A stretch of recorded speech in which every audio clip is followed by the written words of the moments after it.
Assalamualaikum. Selamat datang di malam yang tidak biasa. Hujan deras membasahi jalan setapak desa di kaki Gunung Kawi.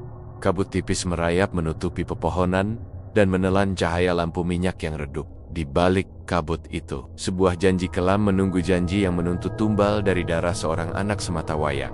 Bayu menatap putranya, Aksa, yang tertidur dengan wajah polos. Kekayaan besar yang dulu hanya mimpi kini berada di depan mata, tetapi harga yang harus dibayar terlalu mahal.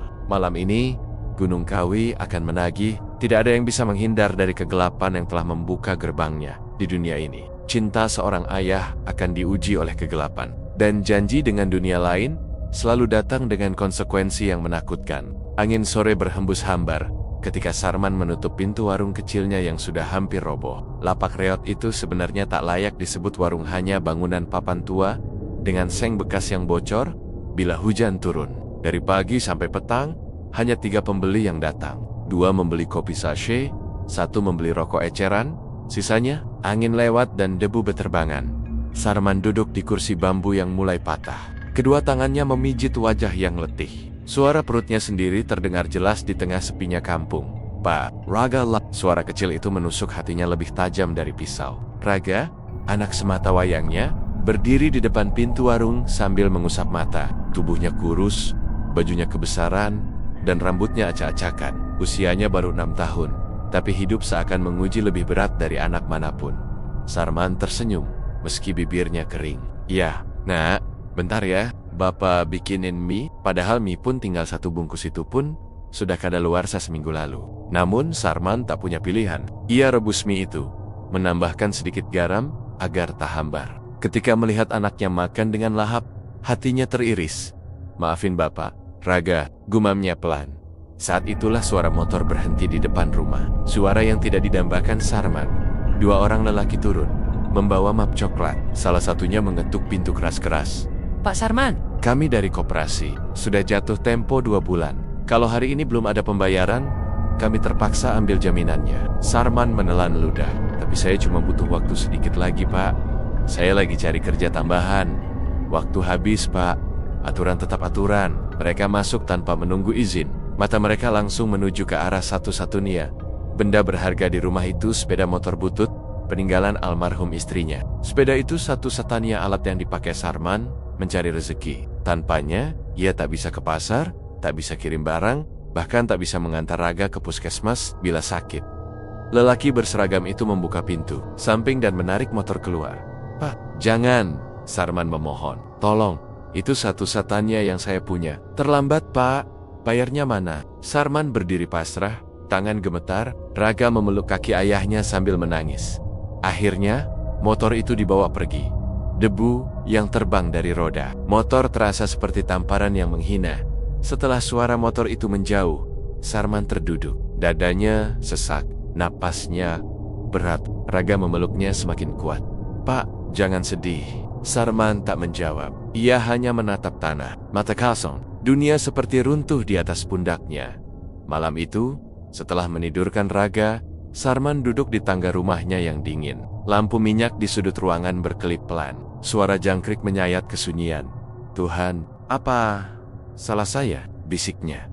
Lalu dari arah pagar bambu, terdengar suara langkah pelan. Sesosok lelaki tua bertudung hitam berdiri diam, seakan sudah lama mengamati. Berat, ya, hidup itu, Man. Suaranya serak. Sarman terperanjat. Siapanya? Mbah, aku cuma orang tua yang sering lihat nasib orang kampung ini. Kamu sudah terlalu lama digilas hidup. Sarman menunduk tanpa bicara. Lelaki itu mendekat sedikit. Wajahnya samar oleh bayangan malam. Senyumnya tipis, seperti tahu hal-hal yang tak diketahui manusia biasa. Aku tahu, kau butuh jalan keluar. Dan mungkin jalan itu tidak ada di dunia biasa. Sarman memandangnya bingung. Maksud Mbah? Lelaki tua itu menatap lurus ke matanya. Gunung Kawi. Kau tahu tempat itu? Sarman tercekat. Gunung, tempat yang sering diceritakan orang sebagai lokasi pesugihan. Tempat orang-orang putus asa datang mencari kekayaan melalui cara tak wajar. Tempat yang penuh kisah hilangnya nyawa dan jiwa. Mbah, saya bukan orang begitu. Saya cuma... Kau ingin memberi makan anakmu? Ingin hidup kalian layak? Ingin lepas dari utang, penderitaan, dan kemiskinan yang tak pernah selesai? Lelaki itu memotong kalimat Sarman. Sarman terdiam. Lelaki tua itu membungkuk pelan, lalu berbisik, Gunung Kawi tidak pernah menutup pintunya bagi mereka yang mau datang. Tapi ingat, semua kekayaan selalu ada harganya. Hatinya berdebar keras. Dan untuk pertama kalinya, ia merasa benar-benar takut. Lelaki tua itu melangkah pergi. Namun sebelum menghilang dalam gelap, ia menoleh sekali lagi. Kalau kau siap, Jumat Kliwon ini, pergilah ke sana. Mereka sudah menunggumu. Sarman terpaku. Bulunya berdiri. Malam terasa semakin dingin.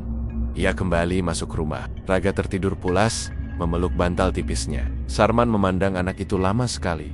Tidak, aku tidak mungkin melakukan itu. Namun kata itu terdengar kosong, seperti bisikan yang tak meyakinkan dirinya sendiri.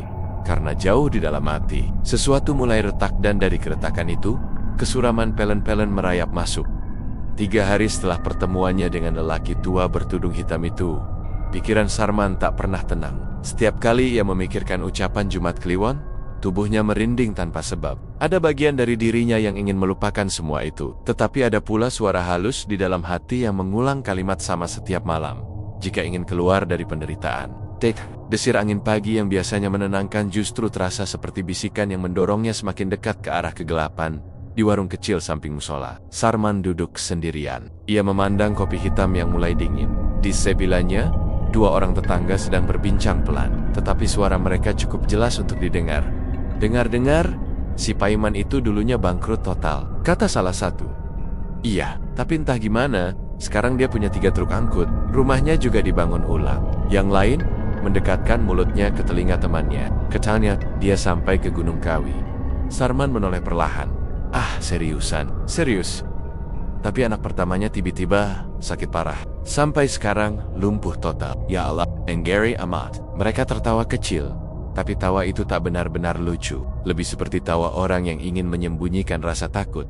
Sarman merasakan paku panas menusuk dadanya. Ia sudah tahu cerita-cerita itu, namun mendengarnya langsung dari mulut orang lain membuat segalanya lebih nyata, lebih dekat.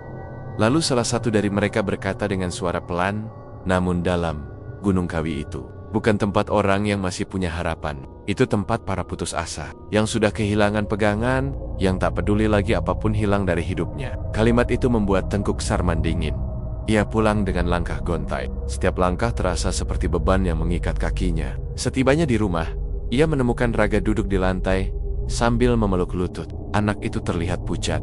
Raga, kenapa, nak? Ada yang panggil Raga dari belakang rumah. Jawabnya lirih. Sarman langsung memeriksa. Halaman belakang, sepi, hanya daun-daun jati yang gugur, tak ada siapa-siapa. Namun saat ia membalikan badan, Sarman melihat Raga berdiri di pintu belakang. Matanya berkokeh-kokah. Itu suara perempuan, Pak. Raga dengar jelas. Dia isat sini, ikut sini. Sarman merasakan punggungnya seperti disiram air es.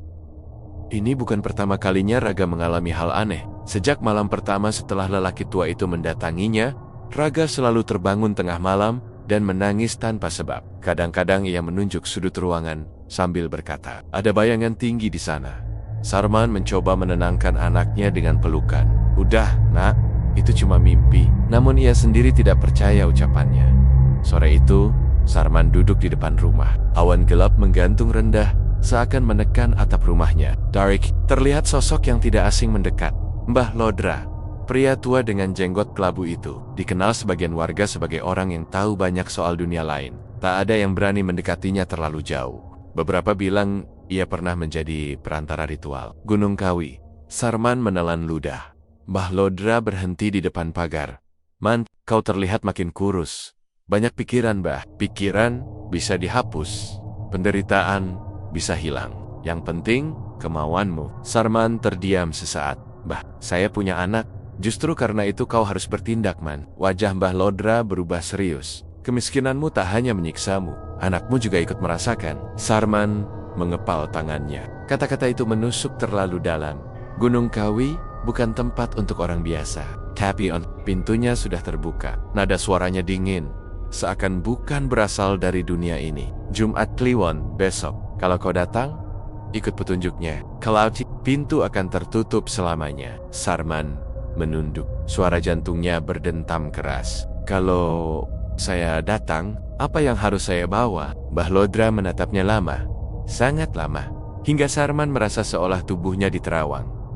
Lalu suaranya keluar pelan namun tajam. Bawalah sesuatu yang paling kau sayangi. Itu yang akan menentukan diterima atau tidaknya pengabdianmu. Sarman tercekat. Maksud Mbah. Namun Bahlodra berbalik tanpa menjawab. Ia melangkah pergi. Tongkatnya mengetuk tanah seperti palu godam yang memukul batin Sarman.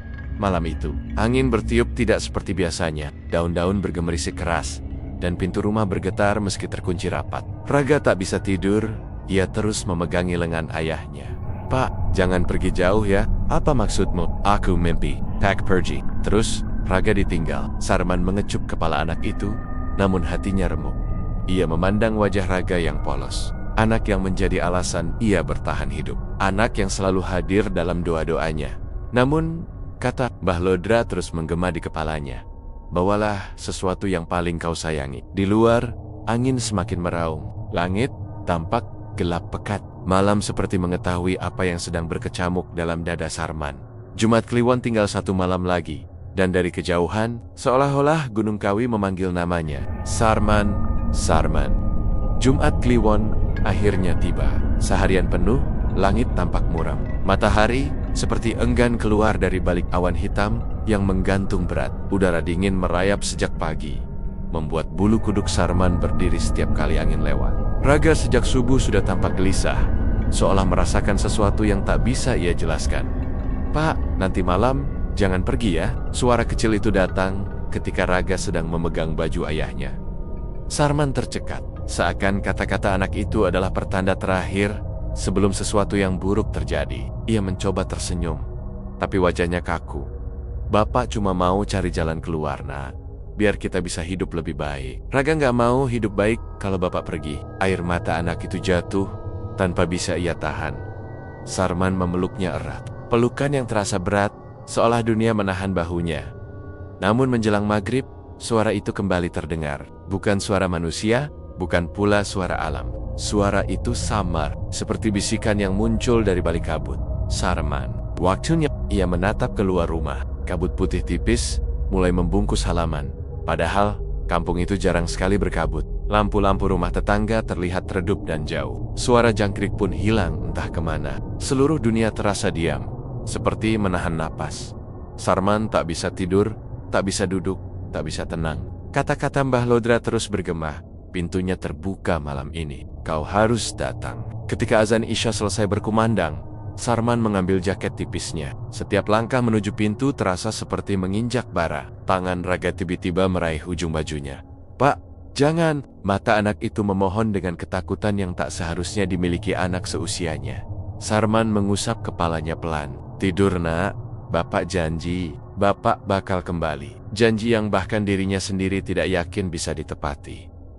Ia meninggalkan rumah dengan tubuh goyah. Udara malam menusuk hingga tulang. Di ujung jalan desa, kabut mengambang seperti tirai putih. Dari sana, Sarman melihat sosok menunggu bertubuh kurus, bertudung hitam. Mbah Lodra, kau datang? Bagus, katanya pelan. Tapi suara itu menggema aneh, seperti ada gaung dari balik tubuhnya. Bawa apa yang kuperintahkan? Sarman menunduk. Di dalam kantong kecilnya, ia membawa sesuatu kecil milik Raga, bukan anaknya. Bukan tubuhnya, tetapi benda yang paling disayang anak itu. Boneka lusuh pemberian almarhum ibunya. Ia tak sanggup membawa yang lain.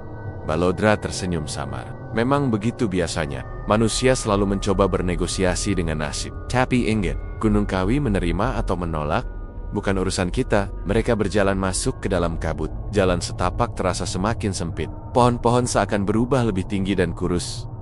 Dahan-dahannya menjulur seperti tangan yang mencoba meraih. Bau tanah basah tercampur aroma kemenyan tipis yang entah dari mana asalnya. Saat mereka mulai naik melalui jalur berbatu, suara-suara aneh terdengar dari kanan kiri. Seperti orang berbisik, seperti rintihan, seperti langkah kaki yang mengikuti dari kejauhan. Sarman mencoba menoleh, namun Mbah Lodra menahan bahunya. Jangan lihat ke belakang. Tidak peduli apapun yang kamu dengar. Sarman mengangguk. Beberapa menit kemudian, mereka melewati akar besar pohon beringin yang menjalar seperti ular. Di bawah pohon itu, Sarman melihat sesuatu bergerak, entah bayangan atau makhluk. Ia tak berani memastikan. Kabut semakin tebal ketika mereka mendekati lereng Gunung Kawi. Udara menjadi dingin menusuk. Nafas terlihat mengepul putih. Bahlodra berjalan di depan tanpa menoleh, seolah ia tidak menginjak tanah. Tubuhnya tampak melayang sedikit di atas permukaan.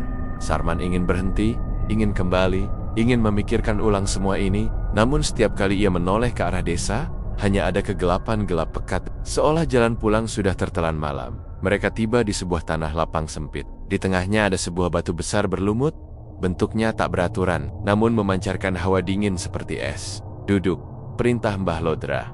Sarman menurut. Denyut jantungnya terasa di telinga. Dari balik kabut, suara lain muncul. Suara berat, dalam, seperti berasal dari perut bumi. Siapa yang datang? Membawa nama, membawa harapan, dan membawa pengorbanan. Sarman tak bisa melihat wujud apapun. Namun kabut di depannya bergerak, menggulung ke atas dan ke bawah, seperti napas makhluk besar yang sedang tidur. Mbah Lodra menjawab dengan suara rendah.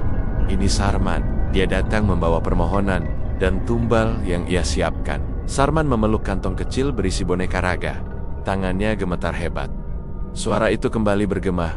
"Yang Chow bawa terlalu kecil untuk menutup perjanjian." Sarman membeku, kabut tiba-tiba berputar, menggeliat seperti ular putih raksasa. Suara-suara dari segala arah muncul bersamaan. Telinga Sarman berdengung. Tumbal, harus dari darahnya sendiri. Sarman pukat, "Di darah. Siapa?" Mbah Lodra hanya menatapnya kosong, tanpa emosi. Sementara suara gaib itu menjawab dengan jelas. "Tumbal, anakmu, dunia seakan berhenti." Sarman terjatuh, mulutnya terbuka tanpa suara. Angin berhembus, membawa aroma busuk yang menusuk hidung. Tidak mungkin, desisnya. Namun, ritual belum selesai, dan Gunung Kawi baru saja membuka gerbang kelamnya. Sarman jatuh berlutut. Seluruh tubuhnya gemetar hebat. Mulutnya terbuka, tapi tak ada kata yang keluar. Yang bisa ia rasakan hanya dingin menusuk tulang dan suara gaib itu yang terus menggetarkan udara di sekelilingnya. "Tumbal, anakmu." Kata-kata itu menghantam jantungnya seperti palu besi. Tidak, jangan raga, jangan, anak saya." Suara Sarman pecah, kabut berputar, menciptakan pusaran seperti tangan raksasa yang terbuat dari asap putih. Arah angin tiba-tiba berganti, menghantam wajahnya keras. Dari balik pusaran itu, suara gaib menjawab lebih tegas. "Tumbal tak bisa dipilih. Tumbal harus darah terdekat. Darah terpaut jiwa." Mbah Lodra melangkah mendekat, suaranya datar, hampir tanpa perasaan. "Man, sejak awal sudah kubilang, kekayaan besar tidak datang dengan harga murah." Sarman memandangnya dengan mata merah penuh ketakutan.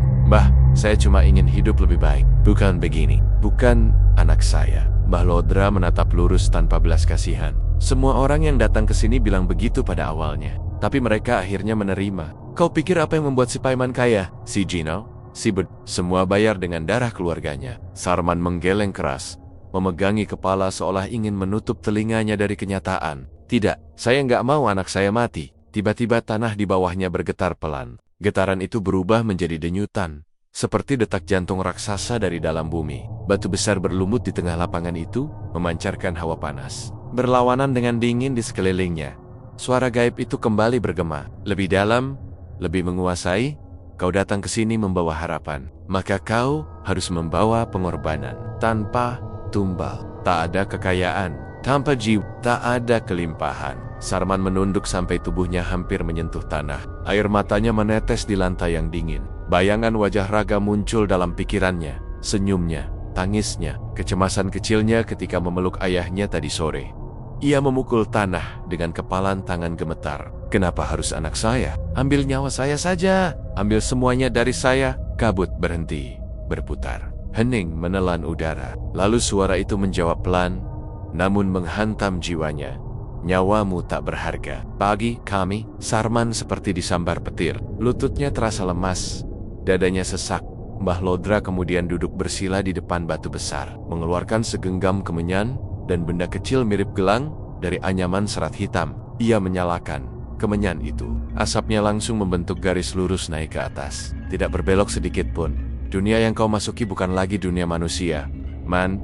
Di sini, yang berharga adalah yang paling kau cintai." Ia menatap Sarman sambil tersenyum tipis. "Kekayaan besar datang dari kehilangan besar. It's aturan yang bahkan kami tak bisa ubah." Sarman memandang gelang anyaman hitam itu. "Apa itu?" Suaranya gemetar. "Penanda perjanjian. Kalau kau menerimanya, malam ini juga kekayaan akan mengalir. Tapi di malam penagihan, anakmu akan dipanggil.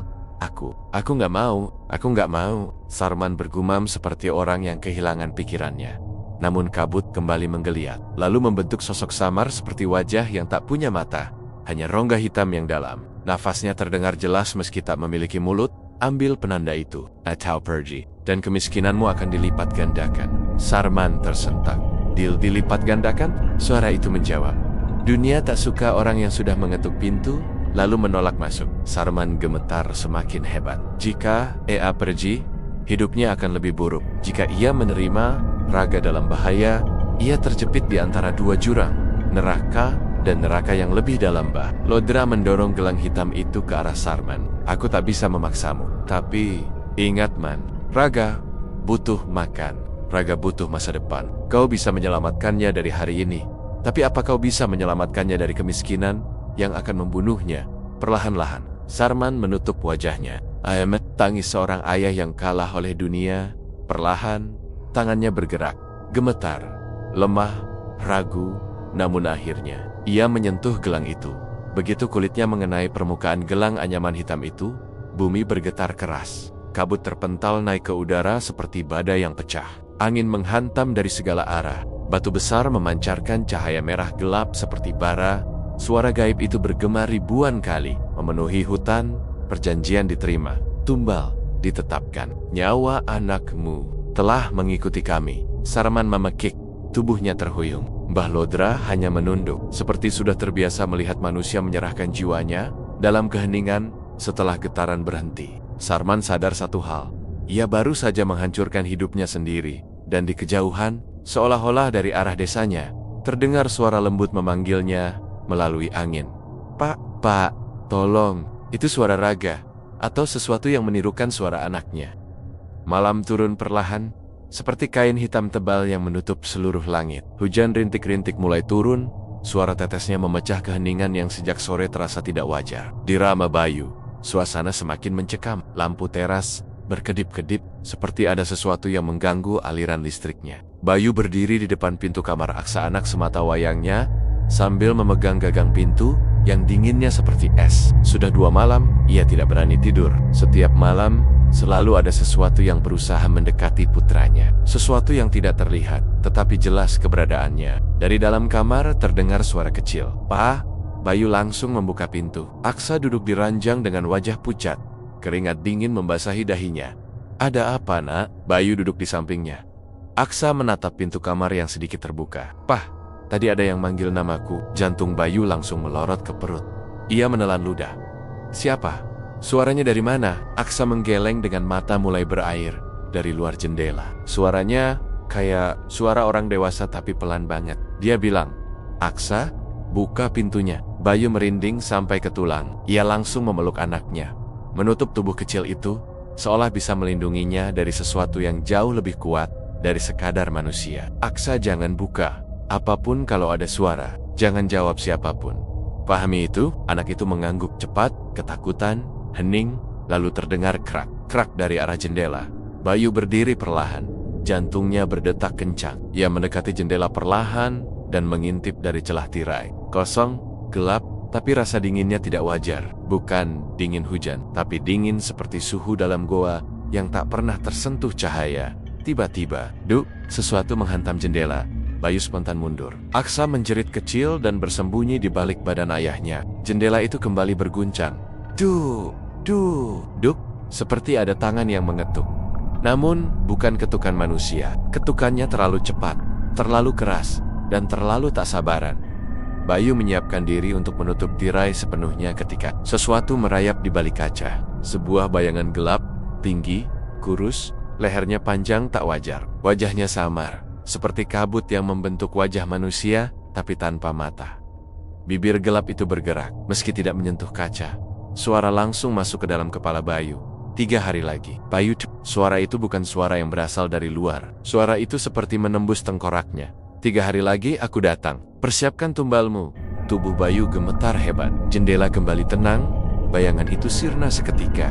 Seolah tidak pernah ada. Hanya sisa kabut tipis menempel di kaca. Aksa menangis pelan, memeluk pinggang ayahnya. "Pa, Itu siapa? Bayu tidak menjawab. Ia tidak punya kata-kata. Ia hanya menutup jendela ropet-ropet, menurunkan kunci, dan memeluk anaknya.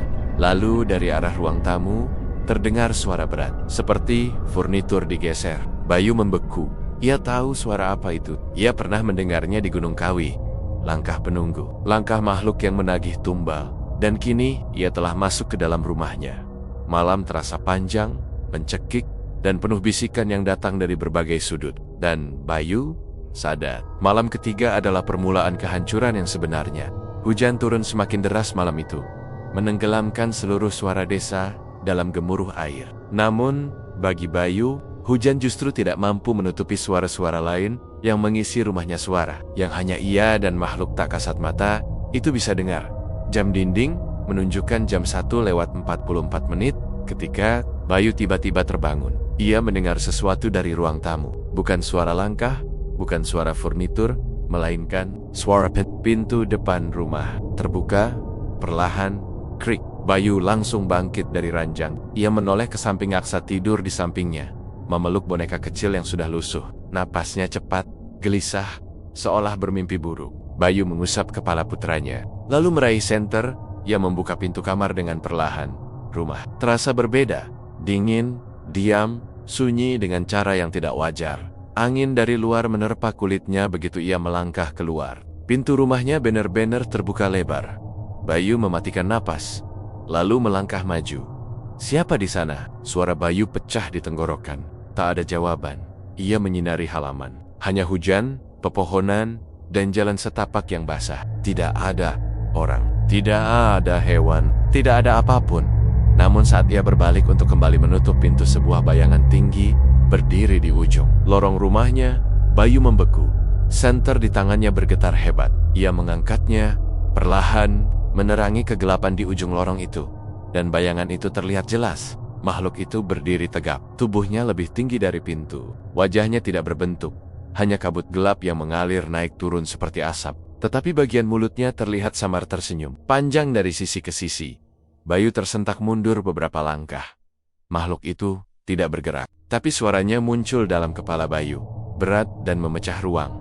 3 hari telah berlalu. Waktumu hampir habis. Bayu menggeleng cepat. Aku butuh waktu. Jangan sekarang. Makhluk itu maju 1 langkah. Lantai berderit keras, seakan kayu menolak menopang berat tubuhnya. Kau memberikan janji. Janji tidak bisa ditarik kembali. Bayu menelan ludah, punggungnya menempel ke dinding. Jangan ambil anakku. Ambil aku saja. Ambil apapun. Jangan dia. Kabut hitam itu menyebar, merayap di lantai seperti air kotor yang mengalir menuju kaki Bayu. Tangannya bergetar. Dadanya naik turun cepat. Makhluk itu hanya berkata 1 kalimat. Kau bukan yang kuinginkan. Dingin, tajam, seolah menusuk dada Bayu hingga napasnya serasa hilang. Tolong. Suaranya parau. Makhluk itu mendekat, wajahnya nyaris setinggi langit-langit rumah. Dari tubuhnya mengalir bau belerang dan tanah basah, aroma yang sama dengan saat ritual pertama. Tumbal harus yang paling kau sayangi. Itu syarat kekayaanmu. Bayu merasakan dadanya sesak. Ia ingin kabur, ingin menjerit, namun suaranya terkunci. Tiba-tiba dari kamar terdengar suara benturan kecil. Disusul suara langkah kaki mungil. Aksa. Bayu spontan menoleh. Senter terjatuh, cahayanya menggelinding di lantai. Aksa, jangan keluar. Bayu berteriak, panik. Namun pintu kamar anaknya sudah terbuka sedikit. Aksa mengintip, mengucek matanya yang mengantuk. Pak, kenapa? Gelap. Bayu berlari, mencoba menutup jarak. Namun kabut hitam makhluk penagih bergerak lebih cepat, merayap ke arah pintu kamar. Bayu, waktumu tinggal 2 malam lagi. Atau aku yang mengambilnya. Suara itu menggema, membuat seluruh rumah bergetar halus. Bayu memeluk Aksa erat, melindungi tubuh kecil itu. Dan dalam sekejap, bayangan itu hilang. Kabutnya lenyap, angin berhenti, pintu rumah membanting tertutup dengan keras. Brok, hening. Hanya suara hujan di luar yang tersisa. Bayu memeluk Aksa semakin kencang. Air matanya jatuh. Ia tidak bisa menahan di telingganya. Suara makhluk itu masih terngiang. 2 malam lagi, lalu aku menjemput. Bayu sadar, ia kini benar-benar berdiri di antara 2 pilihan. Dosa terbesarnya, atau kehilangan anak semata wayangnya. Dan Gunung Kawi semakin menagih. Hujan telah reda, tapi udara tetap lembab dan dingin menusuk tulang. Bayu duduk di ruang tamu, memeluk Aksa yang kini tertidur pulas. Mata anaknya setengah tertutup, napasnya ringan, tetapi bayangan ancaman masih terasa pekat di udara. Bayu menatap lantai, tangannya gemetar.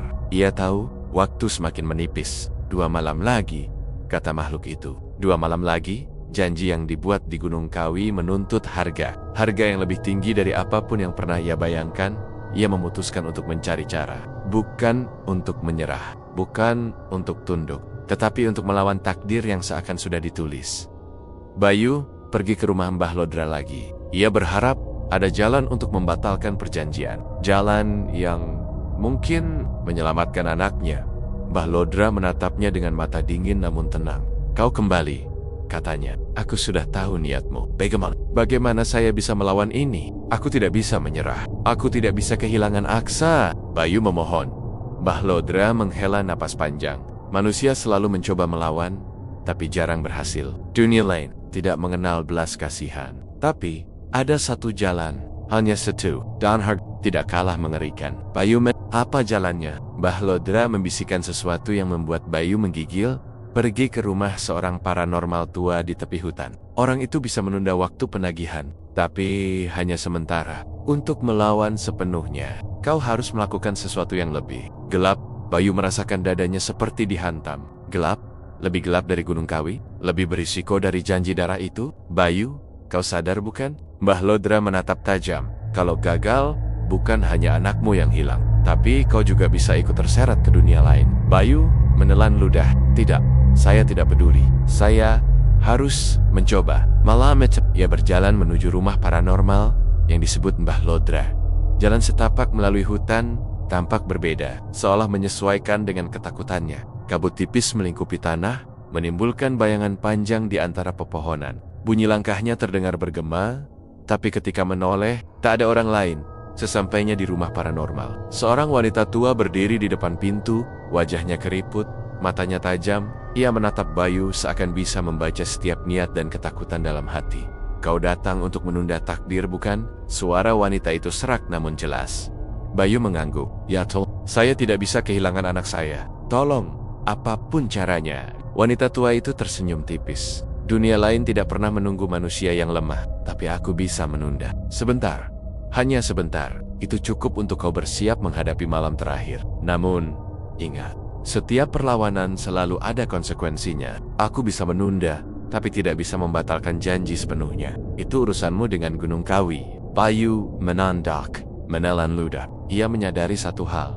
Perjuangannya baru saja dimulai, tapi ia tidak bisa mundur lagi.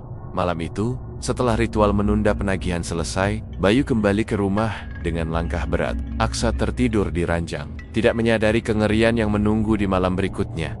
Bayu memeluk anaknya, menatap langit malam yang penuh bintang samar, dan berbisik, besok, aku akan menemukan cara. Aku tidak akan menyerah, dan aku tidak akan membiarkanmu hilang. Namun, ancaman Gunung Kawi tidak mengenal belas kasihan, dan malam berikutnya adalah malam penjemputan. Malam itu, sunyi. Sunyi yang tidak biasa, hanya terdengar desiran angin, dan gemerisik daun kering di pekarangan rumah. Bayu duduk di ruang tamu, menatap jam dinding. Setiap detik terasa lambat, seperti menghina jantungnya yang berdegup kencang. Aksa tidur di kamarnya, tetapi Bayu tidak berani menutup mata. Malam ini adalah malam yang ditunggu oleh Gunung Kawi. Malam di mana perjanjian harus ditebus. Tiba-tiba, lampu rumah berkedip. Gelap, terang, gelap. Suara napas berat terdengar dari lorong. Meski rumah sepi, Bayu berdiri perlahan, tangan gemetar, dan melangkah menuju kamar Aksa. Tidak ada yang akan menyentuhmu, nak, bisiknya sambil memeluk tubuh kecil anaknya. Namun di dalam hati, Bayu tahu itu hanya kata-kata untuk menenangkan dirinya sendiri. Dari arah jendela, terdengar suara gaib. Bayu, waktumu habis. Kabut hitam masuk ke rumah perlahan, menutupi seluruh lantai ruang tamu. Dingin yang menusuk tulang membuat Bayu menggigil hebat. Di tengah kabut, sosok tinggi muncul. Makhluk itu berdiri dengan tubuh seperti bayangan hitam. Wajahnya samar, namun matanya menembus jiwa Bayu. Tumbal, anakmu adalah hakku. Suaranya bergaung di seluruh rumah, menekan setiap inci udara. Bayu menggenggam tangan Aksa erat, menunduk. Tidak, aku tidak akan membiarkanmu menyentuhnya. Makhluk itu tertawa suara yang menggema seperti ribuan orang menjerit sekaligus. Lalu bergerak maju, Kabut mengikuti setiap langkahnya. Bayu berlari, memeluk Aksa, tapi tubuhnya tersandung lantai basah oleh embun malam. Tiba-tiba, terdengar suara lain, halus, menembus kabut. Bayu, kau datang untuk perjanjian bukan? Bahlodra muncul di depan mereka. Bayu, aku tidak bisa menghentikannya sepenuhnya. Tapi aku bisa memberimu satu kesempatan. Satu pengorbanan yang bisa menunda segalanya. Bayu menatapnya. Napas tersengal. Apa yang harus kulakukan? Bahlodra menatap Aksa sejenak, lalu berkata pelan. Kau harus memilih. Sesuatu yang kau sayangi selain anakmu. Sesuatunya yang bisa kau serahkan kepada Gunung Kawi sebagai simbol pengalihan sementara. Tapi ingat, ini hanya menunda. Malam ini akan menentukan masa depan kalian. Bayu ia sadar, tidak ada pilihan mudah. Segala sesuatu yang dicintainya terasa seperti taruhan. Tetapi ia harus bertindak. Dengan tangan gemetar, Bayu mengambil boneka lusuh Aksa Benda yang selalu menenangkan anaknya. Ia menggenggam erat, kemudian meletakkannya di atas lantai di tengah kabut. Ini, ambil ini. Tapi jangan ambil anakku. Kabut berhenti bergerak. Hening menyelimuti rumah. Makhluk itu menatap boneka itu sejenak. Lalu, suara gaib itu bergema sebagai pengganti. Sementara waktu. Tapi kau tahu, ini hanya menunda. Kabut hitam mulai menyusut, mundur ke sudut-sudut rumah. Seperti air yang surut. Bayu memeluk Aksa erat. Napasnya mulai normal, jantungnya mulai mereda. Namun ayah tahu, ancaman itu belum hilang. Bahlodra menepuk bahunya. Kau berhasil menunda, tapi jangan lengah. 3 malam lagi. Dan Gunung Kawi akan kembali menagih. Kali ini, tidak ada penundaan. Bayu menendok, memeluk anaknya lebih erat lagi. Ia tersadar, harga perjanjian ini tidak pernah murah. Dan kegelapan tidak pernah benar-benar pergi. Hujan turun deras, membasahi setiap sudut desa yang sunyi. Kabut tipis merayap, menutupi jalan setapak menuju Gunung Kawi. Di puncak kegelapan itu, sebuah janji kelam menunggu janji yang menuntut tumbal dari darah seorang anak sematawayang. Malam itu, udara terasa semakin berat. Kabut menutupi desa hingga batas pandang. Bayu duduk di depan rumah, memeluk Aksa yang tertidur di pangkuannya. Mata anaknya yang polos menjadi alasan satu-satunya baginya untuk bertahan. Namun, hati Bayu masih dihantui oleh janji yang dibuat di Gunung Kawi, janji yang menuntut tumbal dari anak sematawayangnya. 3 malam telah berlalu. Sejak penundaan, Gunung Kawi tidak lupa. Ia menunggu. Jam menunjukkan jam 2:17 ketika suara gaib kembali terdengar, menembus keheningan rumah. Bayu, waktumu telah habis. Bayu menggenggam Aksa lebih erat. Tidak, tolong, jangan ambil dia. Kabut hitam perlahan merayap masuk, menutupi lantai ruang tamu. Di tengah kabut, muncul sosok tinggi bayangan yang lebih menyeramkan dari mimpi terburuknya. Matanya gelap, wajahnya samar, tetapi kehadirannya menekan seluruh ruang seperti batu besar menimpa dada. Tumbal harus ditebus. Bayu menatapnya. Hatinya remuk, napasnya tersengal. Ia tahu, semua yang telah ia lakukan, semua perlawanan dan pengorbanan, hanya menunda hukuman. Tidak ada jalan keluar. Namun kali ini, Bayu memandang Aksa dengan mata terbuka lebar, penuh tekad. Kalau kau ingin mengambilnya, ambil aku dulu. Aku yang pantas. Makhluk itu diam sejenak. Suasana hening, seperti seluruh dunia menahan napas. Kabut berputar, menyelimuti tubuh Bayu. Suara gaib itu bergema lagi. Keberanianmu dan pengorbananmu. Tapi janji, tetap janji. Kau menunda, bukan membatalkan. Bayu merasakan tarikan dingin, tapi tangannya memeluk Aksa lebih erat lagi. Dan kemudian, sesuatu terjadi. Kabut perlahan menghilang. Suara itu pun menghilang. Pintu rumah tetap tertutup. Angin berhenti bertiup. Gunung Kawi seolah menarik kembali bayangannya, meninggalkan Bayu dan Aksa dalam keheningan yang mencekam, namun nyata. Bahlodra muncul di teras. Kau berhasil bertahan malam ini, katanya. Tapi ingat Bayu, dunia lain tidak pernah melupakan. Janji itu tetap ada. Suatu hari, ia akan datang kembali. Dan ketika itu terjadi, harga yang harus dibayar bisa lebih tinggi dari yang kau bayangkan. Bayu menunduk, pelan menatap anaknya. Ia mengusap rambut Aksa dengan lembut. Janji itu. Bayu ia tahu, malam ini mereka selamat, tetapi ancaman tidak pernah pergi dari Keyohan. Gunung Kawi terlihat samar di balik kabut tipis yang tersisa. Bayu menatapnya dengan ketakutan dan tekad. Ia sadar satu hal, selama darahnya masih mengalir, selama ia masih bisa melindungi Aksa, ia akan menghadapi kegelapan itu berulang kali jika perlu. Dan malam itu, desa tetap sunyi. Hanya suara Bayu yang berbisik pelan di telinga anaknya.